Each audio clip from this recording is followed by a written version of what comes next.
y si ese prospera, pues ahí voy detrás, pero si ese pierde, pues ya se fregó, pero se fregó, y yo no me meto en problemas. La solidaridad, que es un componente clave del mundo del trabajo, sobre todo del mundo de los trabajadores, está descalificada y su práctica se hace cada vez más inviable. La sacralización del mercado y de la competitividad sin límite, promovida por el neoliberalismo, generaliza el sálvese quien pueda. Frente a las reformas estructurales, bueno, debemos reflexionar en qué condiciones nos encontramos para hacer frente a los desafíos del movimiento sindical. Yo solamente quiero limitarme a comentar con ustedes que en el escenario de la realidad del país nos encontramos con algunas reformas que impactan a la clase trabajadora. Se empezó con la reforma a las leyes de seguridad social, que nos dijeron que iban a servir para poder permitir que el trabajador tuviera un mejor servicio y de calidad, que ya no, si íbamos a una cita médica y teníamos necesidad de un estudio, ya no nos lo iban a dar después de 6 meses, sino iba a ser inmediato. Que el trabajador iba a tener pensiones o jubilaciones decorosas que realmente pudieran satisfacer sus necesidades. Totalmente falso. Ahora, para poder aspirar a una jubilación, necesitamos ya no solamente los años de servicio, sino también años de edad. Y muchas veces nosotros estamos correteando la edad para poder jubilarnos. También aumentó la tasa de cotización, el porcentaje que nosotros dábamos se aumentó, pero sobre todo los servicios, los sistemas de seguridad no son de calidad, ni son de manera rápida. Si ustedes van con el médico, antes de que crucen la puerta del consultorio, ya el médico está prescribiendo algo en el cuadro básico. ¿Por qué? Porque al médico se le obliga a ser productivo. ¿Qué quiere decir eso? A atender un número determinado de pacientes al día para sacar la jornada de trabajo. Y ese esquema nos están orillando a todos los trabajadores. Está la reforma a las leyes de vivienda, que también se están reformando. Los créditos antes se tenían que pagar hasta un término de 20 años. Ahora se han extendido por más, incluso aún y cuando yo ya estoy jubilado, todavía me siguen descontando, cosa que no era permitido anteriormente. Está la reforma a las leyes fiscales, y ustedes este año se dieron frentazos con ese tema, ¿no? Las tablas que se hicieron para el cálculo del impuesto, muchas veces con el incremento del salario mínimo, los trabajadores por 1 centavo rebasaron ese monto y automáticamente los obligaron a pagar más. Es más, si a un trabajador le dieron 100 pesos de aumento, está pagando 102 pesos de impuestos. En lugar de ganar, está perdiendo. Y no se diga las prestaciones básicas, ¿no? Los vales de despensa. Es decir, tal pareciera que el estar sindicalizado es una condena ahora, porque entre mejores prestaciones tengo, mayores impuestos tengo que pagar. Eso sería bueno si se obedeciera a la política del que gana más, paga más, pero resulta que grandes empresarios ganan mucho y no pagan absolutamente nada. Y cuando les descuentan impuestos, están demandando para que se los devuelvan y hasta con intereses. Ustedes darán constancia de lo que hace poco sucedió, donde un ejemplo claro es lo que pasó con Televisa.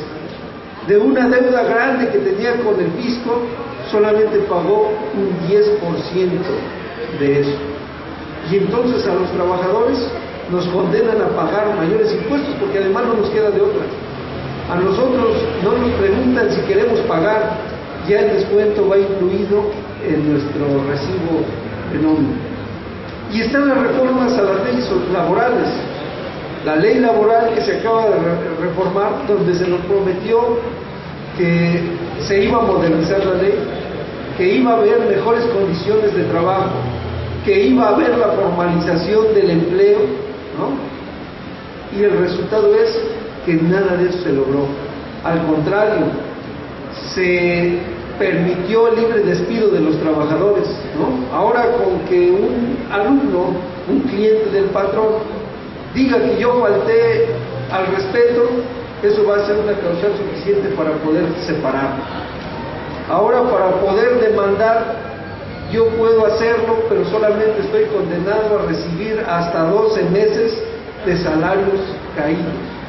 Ahora, para poder defender un derecho, yo tengo que contratar a un licenciado en Derecho, porque ya no puedo hacer la defensa a través de mis representantes sindicales. Tiene que ser alguien que acredite ser licenciado en Derecho. Ahora se contrata bajo el esquema de trabajadores por honorarios a diestra y siniestra a través de las empresas outsourcing.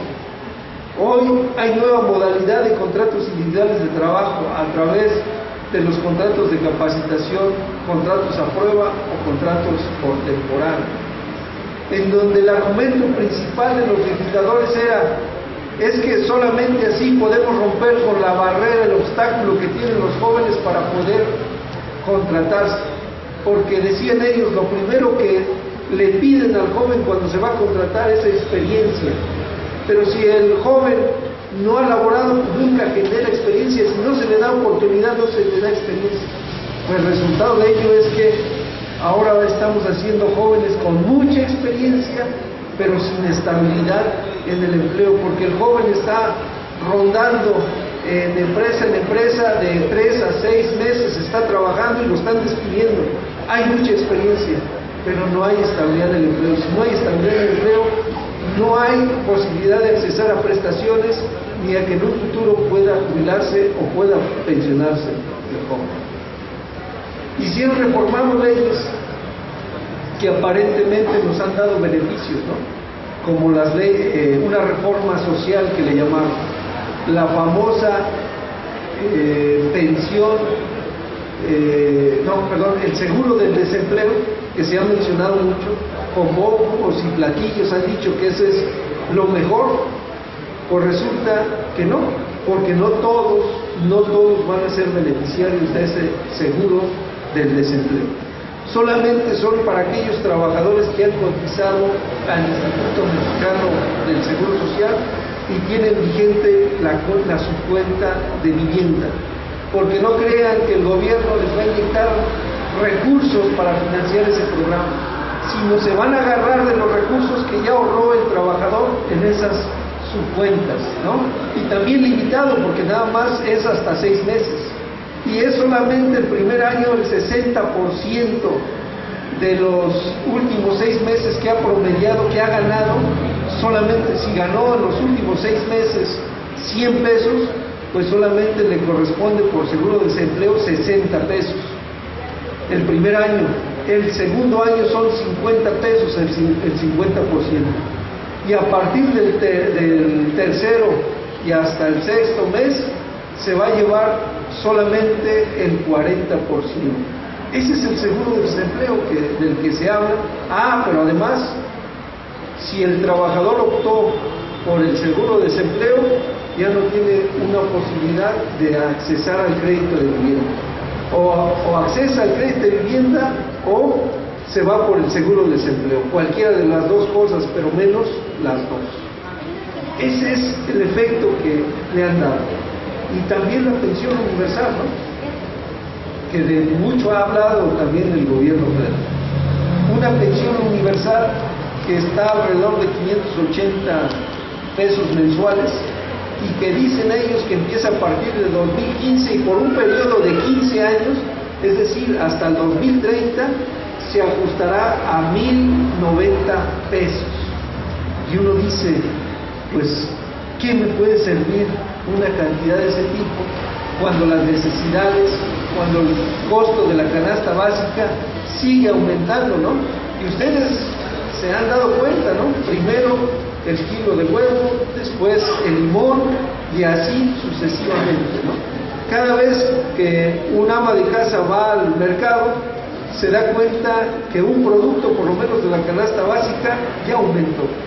Y eso es a consecuencia de los famosos gasolinazos que se han experimentado también en nuestro país y que mes con mes se han ido aumentando. Bueno, esto es el resultado que hay con respecto a los desafíos del movimiento sindical